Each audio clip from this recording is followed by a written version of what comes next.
ایک روایت میں سنانا چاہوں گا جس کو حدیث ثقلین کہا جاتا ہے۔ بڑی خوبصورت یہ حدیث پاک ہے، جامع ترمذی بھی موجود ہے اور دیگر کتابوں میں موجود ہے، اور اس کے راوی حضرت زید بن ارقم بھی ہیں، حضرت جابر بھی ہیں۔ حدیث ثقلین، اس کا خلاصہ یہ ہے کہ حجۃ الوداع کے موقع پر نبی پاک علیہ الصلوۃ والسلام نے ایک خطبہ ارشاد فرمایا، اور ارشاد فرمایا کہ اے لوگوں، میں تمہارے درمیان ثقلین، دو بھاری عظمت والی چیزیں چھوڑ کر جا رہا ہوں، اگر تم میرے دنیا سے پردہ فرمانے کے بعد ان کو مضبوطی سے تھام لوگے تو تم کبھی گمراہ نہ ہوگے۔ وہ دو چیزیں کون سی ہیں؟ آپ علیہ السلام نے فرمایا ان میں سے ایک دوسری سے عظمت والی ہے۔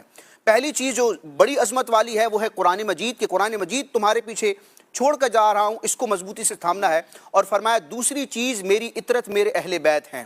فرمایا کہ ان دونوں کے معاملے میں تم غور کرو کہ میرے بعد ان کے ساتھ کیسا سلوک کرو گے، ان کا حق کس انداز میں کرو گے۔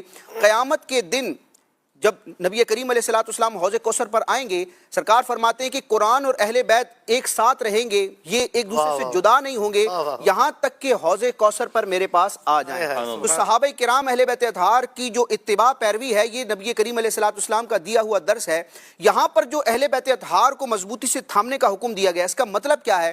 تو علامہ علی قاری رحمۃ اللہ تعالی علیہ نے اس کا معنی مفہوم یہ بیان کیا کہ اہل بیت سے محبت کی جائے، ان کا ادب و احترام کیا جائے، انہوں نے جو نبی کریم علیہ السلام کی تعلیمات اور احادیث روایت کی ہیں ان کو فالو کیا جائے، ان پر عمل کیا جائے۔ لیکن اس کا ہرگز یہ مطلب نہیں ہے کہ اہل بیت اطہار کے علاوہ دیگر جو اصحاب رسول ہیں انہوں نے جو دین بیان کیا، روایات بیان کی، ان کو چھوڑ دیا جائے، کیونکہ اس حدیث ثقلین میں کوئی حصر نہیں ہے کہ صرف اہل بیت ہی سے ساری چیزوں کو لینا ہے، بلکہ دوسری جگہ نبی کریم علیہ السلام کا یہ فرمان بھی موجود ہے کہ اصحابی کالنجوم فبأیہم اقتدیتم اہتدیتم، میرے سارے صحابہ ستاروں کی مانند ہیں، جس کی بھی پیروی کرو گے ہدایت پا جاؤ گے۔